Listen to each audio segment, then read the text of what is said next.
Following in the footsteps of China and other countries around the world, many people in the UK are now being asked to stay at home or self-isolate entirely, particularly if they're in an at-risk group.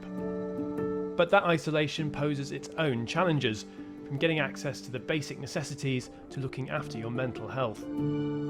Well, in the last week, pop-up online communities have appeared to try and help solve some of those problems. This is the COVID Mutual Aid Network.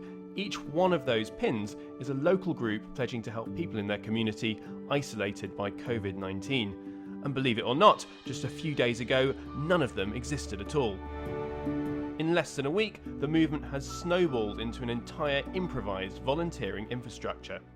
I'm so surprised at how much it has grown since then. Yeah, now I think there's like more than 7,000 or 8,000 local people involved, and every single ward in London seems to be covered by a WhatsApp group where folks are looking to volunteer or connect with other people who need help. So it's phenomenal.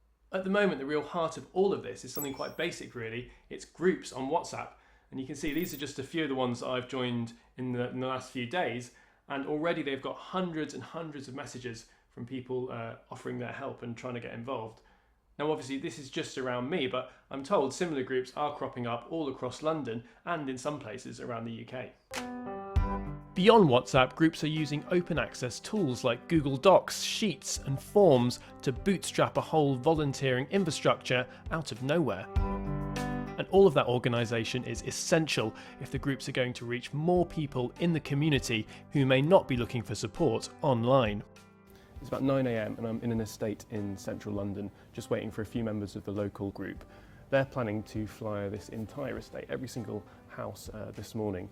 And the idea is that if anyone needs some help, maybe some supplies brought to their door, or even just someone to talk to for a bit of support, then they know that they've got someone they can call.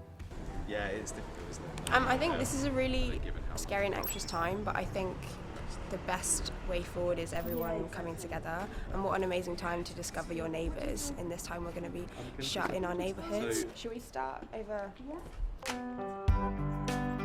I think it's grown so quickly because actually everyone feels a little bit at a loss of what to do and how they can help right now. And I think everyone's kind of thinking, well, you know, we feel okay perhaps, but what about the others who are struggling? Social media, though it has pros and cons, this is one massive pro. So we're actually now able to kind of unite online, and given social distancing, we've been able to kind of coordinate and plan remotely and get together. Also give each other support. It's really important that we don't feel isolated at the moment, although we are physically. So actually connecting via social media is bringing the community together and really helping to combat loneliness. The wider group are clear to point out that they are not medical professionals, nor is it an official charity. This is a volunteer community effort trying to do small things to help. But does that mean the goodwill could be exploited? I think it's still a little bit tricky and dangerous at times because the wrong messages can be sent, and we're struggling with that a little bit as well, like some misinformation or fake news being passed around, which is just not helpful.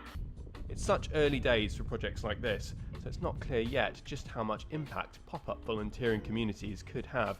But done safely, it feels to me like a good idea and some welcome good news.